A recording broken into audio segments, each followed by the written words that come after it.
பருவமழை அடுத்த 5 நாட்களில் தொடங்கும் என சென்னை வானிலை ஆய்வு மையம் தெரிவித்துள்ளது. தமிழ்நாட்டில் கத்திரி வெயிலின் தாக்கம் அதிகரித்து வந்த நிலையில் கடந்த 16ஆம் தேதி முதல் மழைப்பொழிவு பரவலாக காணப்பட்டது.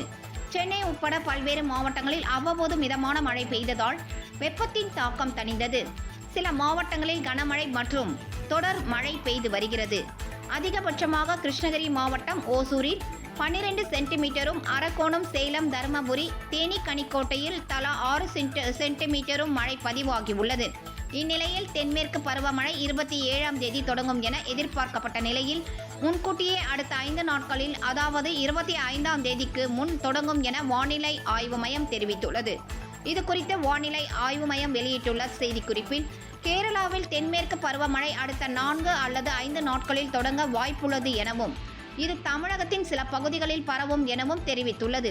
இதேபோல் மத்திய மேற்கு வங்கக்கடல் மற்றும் அதனை ஒட்டிய தெற்கு ஆந்திரா, வட தமிழக பகுதிகளின் மேல் ஒரு வளிமண்டல கீழடுக்கு சுழற்சி நிலவுவதாகவும் வானிலை ஆய்வு மையம் தெரிவித்துள்ளது.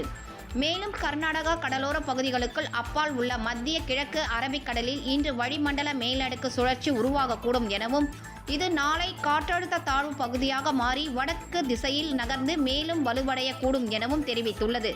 வானிலை மையம் தெரிவித்துள்ளது. இதனால் தமிழகத்தில் அடுத்த 5 நாட்களுக்கு ஒரு சில இடங்களில் இடி மின்னலுடன் கூடிய மழை பெய்யும் என்று கூறியுள்ளது.